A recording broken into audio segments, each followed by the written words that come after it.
Assalamualaikum warahmatullahi wabarakatuh. Waalaikumsalam Bu Dian.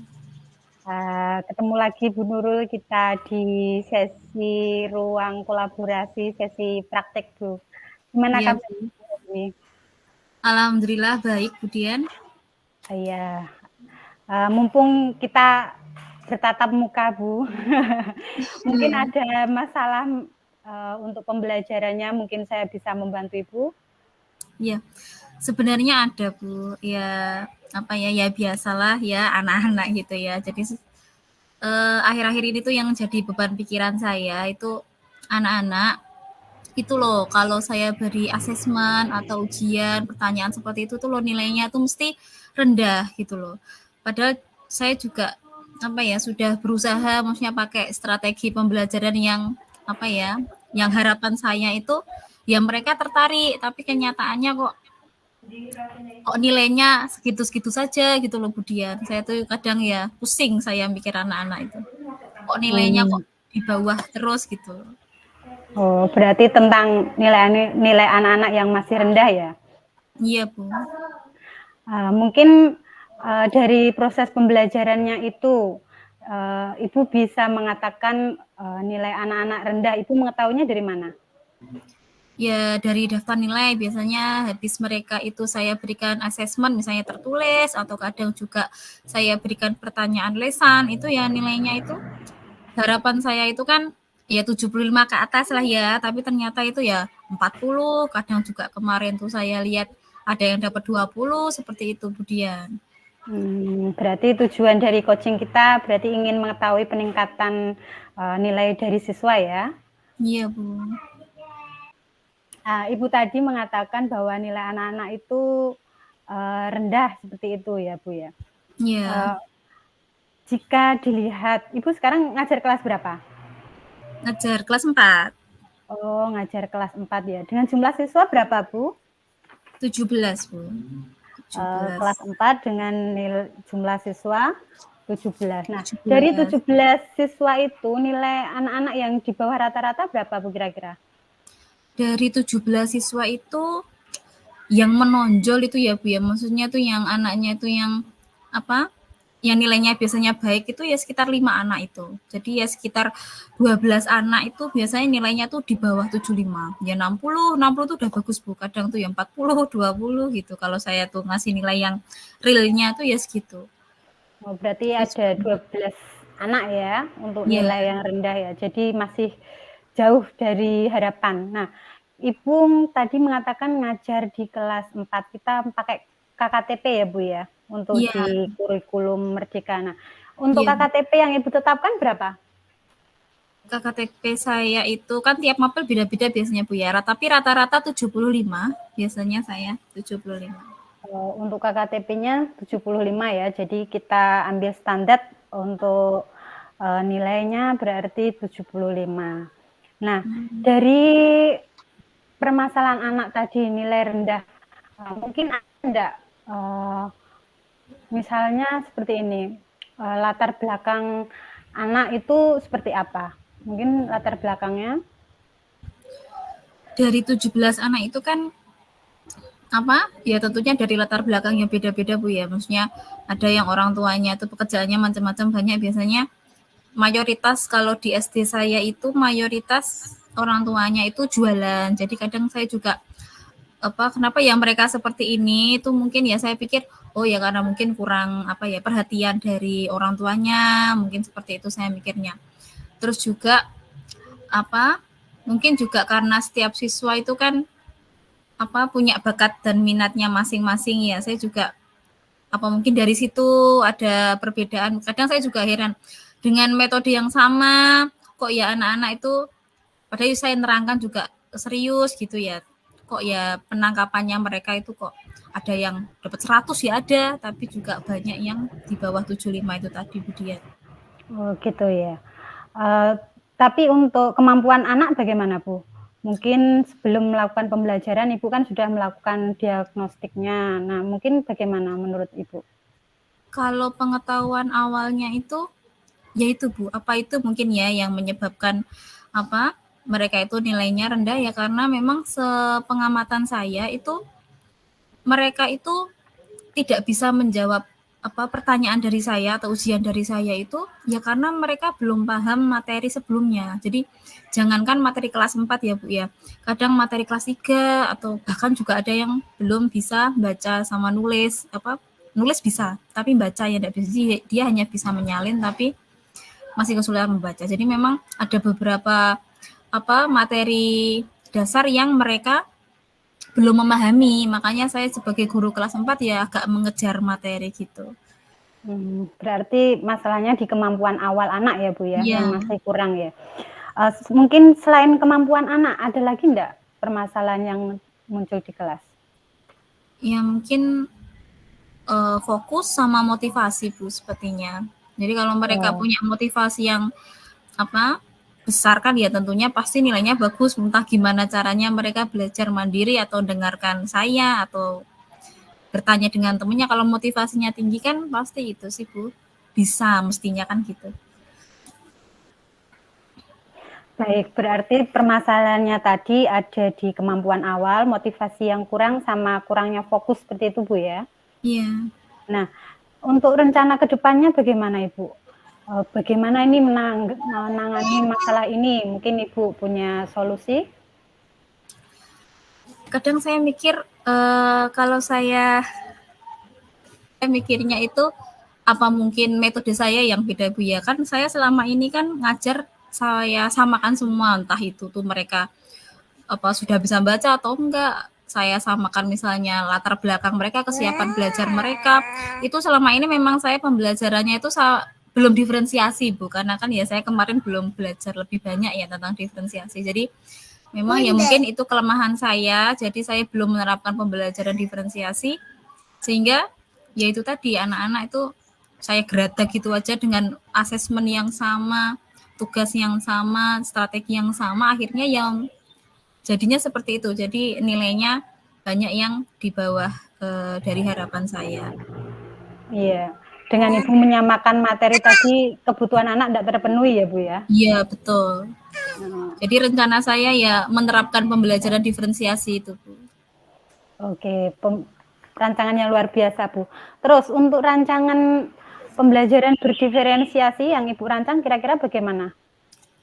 Rencana saya itu seperti yang baru saja saya dapatkan ya dari pendidikan guru penggerak ini, yang memang pembelajaran diferensiasi ya dari kontennya saya bedakan, kemudian dari prosesnya, kemudian juga dari produknya itu nanti saya akan melakukan itu Bu, akan melakukan itu, harapannya ya anak-anak bisa termotivasi lebih seperti itu. Iya, berarti untuk pembelajarannya berdiferensiasi ya, memenuhi semua kebutuhan murid ya. Iya Bu. Nah, setelah Ibu melakukan pembelajaran berdiferensiasi, untuk materinya kan disesuaikan dengan minat peserta didik, untuk produk juga, untuk prosesnya juga. Nah, untuk mengetahui ini Bu, pembelajaran ini berhasil enggak untuk meningkatkan kemampuan siswa ini bagaimana Bu? Misalnya saya sudah melakukan pembelajaran diferensi gitu ya, saya akan melihat peningkatan hasil belajarnya Bu. Jadi mungkin saya bisa di awal pembelajaran tuh saya berikan pretest dulu seperti apa, kemudian nanti setelah akhir pembelajaran saya berikan post test, kemudian juga saya bandingkan nilainya, misalnya oh ternyata sebelum saya melakukan pembelajaran ini nilainya sekian, ternyata setelah saya mengubah metode pembelajaran saya ini ternyata nilainya meningkat misalnya, berarti dapat dikatakan bahwa perubahan yang saya lakukan ini berhasil, seperti itu Bu Dian. Jadi melakukan evaluasi seperti tes formatif itu Bu ya? Betul, evaluasi, kemudian saya juga nanti bersama anak-anak melakukan refleksi juga, jadi bagaimana sih pembelajaran hari ini, saya dan juga siswa melakukan refleksi pembelajaran, seperti itu Bu Dian. Iya, setelah Ibu kan melakukan refleksi, tentunya sudah melakukan tadi evaluasi. Kan Ibu sudah mengetahui nilai-nilainya seperti itu ya, keluar berapa seperti itu. Nah, untuk Ibu kan tadi sudah menetapkan standar nilai. 75 kan seperti itu ya. Iya. Apa langkah Ibu untuk mengatasi permasalahan jika ada anak masih di bawah nilai 75 itu? Iya. Jadi yang saya lakukan itu misalnya masih ada anak yang 75. Nah, karena kembali lagi Bu, karena ini kan nanti saya ini kan berencana kan juga akan melakukan diagnosis awal pengetahuannya ya saya petakan Bu. Misalnya oh ini ternyata masih low, oh ini ternyata sudah high misalnya kemampuannya. Nah itu tentunya juga saya bedakan dari tugas-tugasnya dari asesmen yang saya lakukan. Jadi misalnya anak-anak yang sudah saya kategorikan high kemampuannya gitu, tentunya tugasnya nanti juga soalnya lebih hot seperti itu. Kalau anak-anak yang low juga nanti tugas-tugasnya saya turunkan itunya. Jadi gridnya saya turunkan seperti itu, Bu.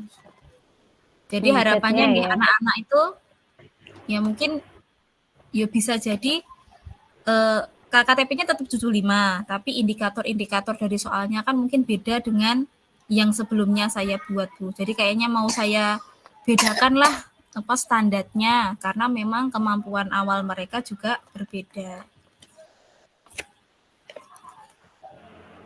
Iya Bu, luar biasa sekali Bu. Itu untuk penilaiannya ya Bu ya. Jadi Ibu sudah melakukan pemetaan, jadi menyusun soal sesuai dengan standar anak. Nah itu menurut saya juga sangat luar biasa Ibu. Terus yang selanjutnya, mungkin dari rencana Ibu itu untuk membuat RPP yang berdiferensiasi, untuk melakukan penilaian, mungkin apa yang dibutuhkan Ibu?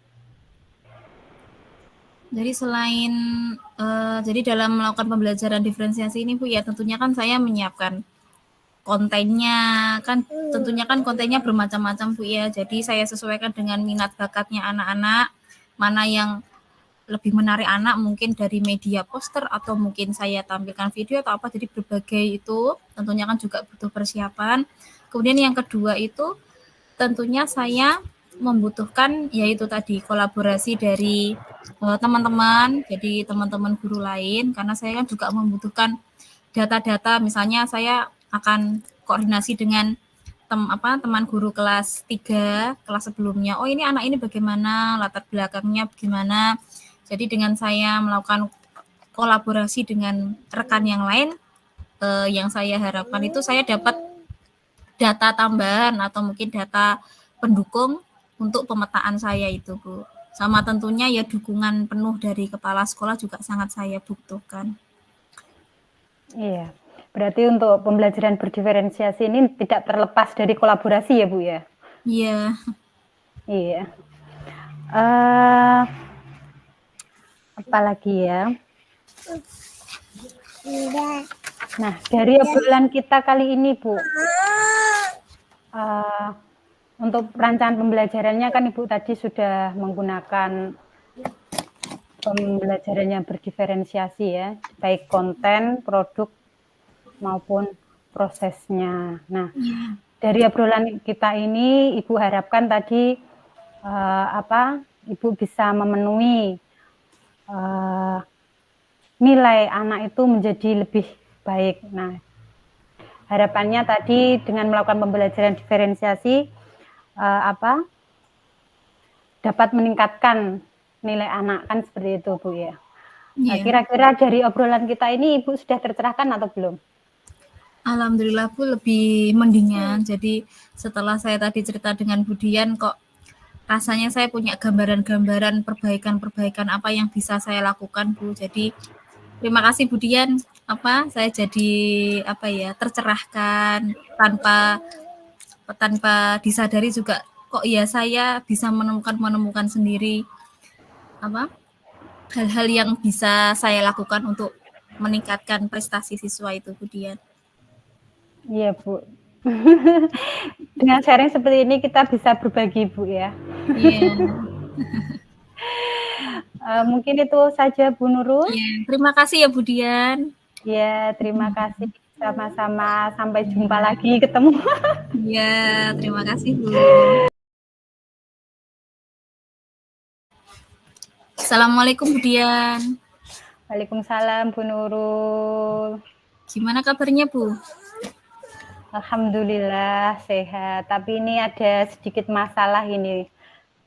Ada masalah apa Bu? Ini Biasanya tadi kan, ceria gitu. iya tadi ini kan saya baru saja selesai melakukan pembelajaran Bu. Ini anak-anak kelihatannya kok kurang bersemangat ini mengikuti pelajaran saya ini. Kurang bersemangat bagaimana Bu? Anak-anak gimana? Anak-anak ya kayaknya males seperti itu Bu. Nggak ada gairah untuk belajar, motivasinya kurang itu. Oh gitu. Jadi saat pembelajarannya Bu Dian, anak-anak terlihat kurang semangat. Terus yang Bu Dian harapkan bagaimana Bu? Anak-anak bagaimana? Setelah saya mengikuti ini Bu ya, saya itu ingin mengubah suasana di kelas itu menjadi lebih menyenangkan Bu. Jadi anak-anak itu biar antusias, semangat. Kalau anak-anak semangat kan otomatis nanti nilainya bisa meningkat, suasana hati juga menjadi lebih senang, belajar juga menjadi lebih menyenangkan. Mungkin seperti itu. Bu Dian ngajar kelas berapa Bu? Saya ngajar kelas 6 Bu. Kelas 6, K13 ya berarti ya. Iya, saya K13. Berapa anak Bu? Satu kelas Bu? Kelas yang saya ajar itu ada 9 anak Bu. 9 anak. Oh iya. Yang terlihat tidak bersemangat itu berapa anak? Yang nggak bersemangat itu masih separuh Bu. Oh, masih separuh. Jadi anak-anak yang mempunyai kemampuan di bawah itu agak malas Bu. Jadi kurang fokus seperti itu. Gitu ya. Jadi separuh nggak bersemangat. Anak-anak yang nggak bersemangat itu hasil pembelajarannya gimana Bu? Maksudnya nilai-nilainya gitu gimana? Untuk nilai-nilainya itu masih rendah Bu. Jika saya berikan soal evaluasi, mungkin itu nilai anak-anak itu masih di bawah rata-rata Bu. Karena mungkin dia dari minat saja dia masih kurang ya, minat belajarnya kurang, terus fokus saat di kelas konsentrasinya juga kurang, terus saat pembelajaran juga dia kurang antusias Bu. Oh gitu ya. Jadi Bu Dian merasa jadi beban pikiran ya Bu Dian ya, kenapa kurang bersemangat seperti itu ya. Jadi harapannya anak-anak lebih bersemangat gitu ya Bu Dian ya, harapannya ya. Iya Bu. Begitu. Jadi menurutnya Bu Dian itu mereka itu kurang semangat kenapa Bu? Mungkin ini juga kesalahan saya Bu ya. Saya sebagai guru ini kurang menerapkan strategi pembelajaran. Jadi mungkin saya selalu monoton Bu dalam mengajar. Mungkin yang sering saya lakukan ini kan metode yang saya gunakan kan biasanya hanya ceramah, terus pemberian tugas, mungkin seperti itu. Jadi anak-anak itu kelihatannya bosan lah Bu, seperti itu. Oh ya, jadi Bu Dian merasa selama ini mungkin anak-anak bosan seperti itu ya, karena strateginya pakai ceramah. Nah, pada saat Bu Dian menggunakan metode ceramah, itu tugas-tugasnya menggunakan apa Bu? Maksudnya biasanya pakai media apa? Kalau tugas-tugasnya itu kita pakai LKS Bu. Oh, Jadi gitu. selain di buku siswa, kita pakai LKS. Oh iya, pakai LKS. Kemudian Bu Dian pada saat pembelajaran juga sempat memberikan diskusi kelompok mungkin? Pernah melakukan? Pernah sih Bu melakukannya, tapi tidak sering lah, hanya beberapa kali aja. Oh gitu, ya. Terus menurutnya Bu Dian dari anak-anak tadi yang mungkin menurutnya Bu Dian itu kurang semangat, mungkin Bu Dian punya rencana atau tindakan sebelum untuk kedepannya enggak Bu? Iya Bu, ini setelah saya kemarin mengikuti pembelajaran di sini ya Bu ya, kita diajarkan pembelajaran berdiferensiasi, KSE. Nah itu saya itu tergugah Bu. untuk bisa melaksanakan pembelajaran. Jadi saya ingin mengubah paradigma lama, saya ingin mengubah pola saya saat mengajar. Gitu. Apa Bu yang akan dirubah? Jadi misalnya kemudian awal masuk itu bagaimana? Biar bisa membangkitkan gairah anak untuk belajar dengan Budian. Iya Bu, kemarin setelah saya dapat KSE Bu ya, itu saya membuat emoji Bu. Di kelas itu saya buat emoji, ada gambar senyum, nangis, cemberut, dan sebagainya. Nah, itu rencana saya saat itu pembelajaran itu saya sambil ngabsen anak-anak itu saya suruh pegang emojinya Bu. Itu sesuai dengan suasana hatinya. Jika dia senang, maka pegang emoji apa. Nah, selain memegang emoji itu, saya juga menyuruh anak untuk mengungkapkan kenapa kok milih emoji senang atau emoji sedih, mungkin seperti itu Bu. Oh gitu Bu, bagus Bu, itu bagus sekali. Iya. Terus selain menggunakan emoji itu apalagi Bu? Kemarin itu saya tuh melakukan diskusi kecil lah sama anak-anak. Kira-kira apa yang disukai? Anak-anak itu sekarang itu lebih suka kepada penggunaan teknologi, Bu. Jadi saya merancang pembelajaran dengan penggunaan teknologi. Jadi tadi Budian juga pengen ya merencanakan anak-anak itu mengenali emosinya itu Bu ya, tadi pakai emoji. Ya. Terus juga Budian pengen pakai media yang berbasis teknologi seperti itu Budian ya. Terus apa lagi Budian? Untuk pembelajarannya itu selain pakai itu saya juga membuat bahan evaluasi itu juga pakai teknologi Bu, seperti Quizizz, Google Form. Untuk media pembelajarannya itu saya pakai e-book Bu. Jadi membolak-balik seperti membaca buku tapi dengan menggunakan teknologi, mungkin seperti itu. Oh iya ya, pakai yang e-book Bu. Gitu ya, e-book. Oh iya ya, bagus. Oh iya. Terus kira-kira dalam melakukan rencana itu yang dibutuhkan Budian apa? Untuk membuat rancangan itu yang saya butuhkan itu kolaborasi Bu. Jadi saya itu harus konsultasi dengan kepala sekolah, dengan rekan sejawat untuk menentukan rancangan yang saya buat itu Bu dalam pembuatan rancangan ini. Jadi saya nanti bisa berdiskusi tentang pembuatan materinya, misalnya saat membuat e-book itu Bu ya. Jadi saya kan harus mengetahui karakteristik peserta didik.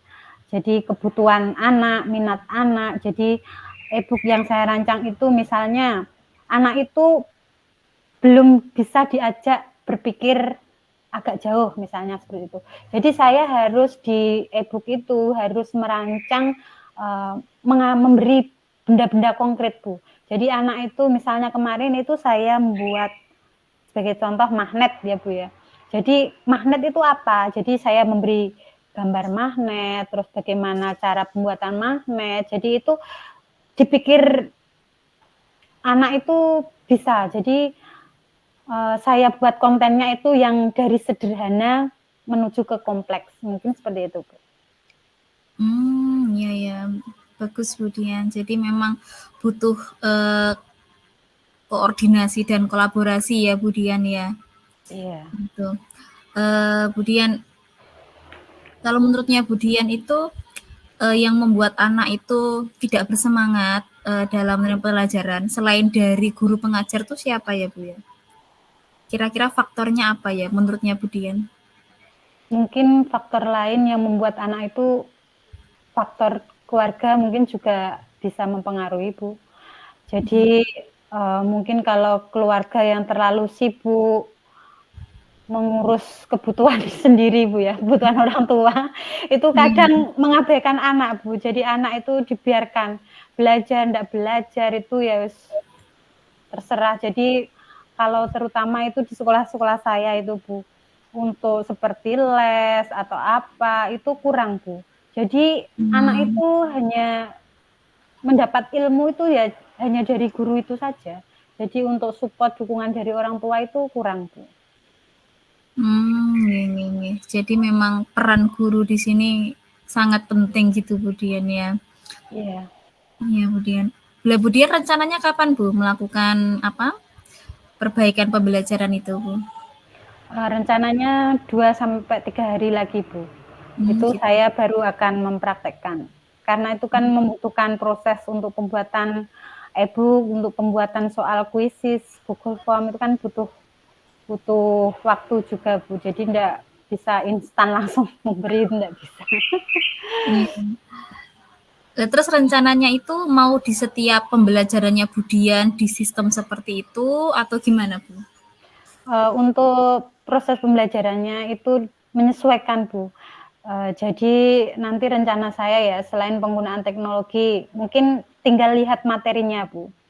Jadi menyesuaikan materi. Oh materi ini cocok dibuat apa? Oh, misalnya kita pakai e-book atau pakai diskusi kelompok. Nah, mungkin di lain pembelajaran juga saya menerapkan strategi yang berbeda. Misalnya bisa pakai problem solving atau jigsaw, itu mungkin itu Bu. Jadi saya akan mengkolaborasikan, jadi tidak monoton.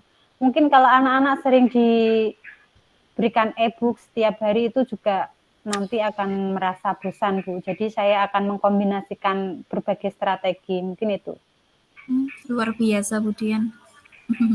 Sudah sepertinya rencananya sudah tergambar jelas ya, sudah tinggal eksekusi kayaknya ini Bu Iya, ini Dian. tinggal Luar biasa Bu Dian. Iya. ya. Gimana perasaannya Bu Dian setelah berdiskusi dengan saya hari ini? Perasaan saya senang Bu, jadi saya bisa mengungkapkan apa yang ada di isi kepala saya. Jadi tidak hanya dalam angan-angan, tapi saya bisa berbagi, bercerita dengan Ibu. Ya ditunggu kabar baiknya Bu Dian, jangan galau lagi Bu Dian. Iya Bu, jadi kapan-kapan kalau ada masalah saya bisa sharing lagi dengan jenengan. Iya Bu Dian, monggo saling Nggih, sharing. nggih. Matur suwun nggih. Nggih, sami-sami Bu Dian.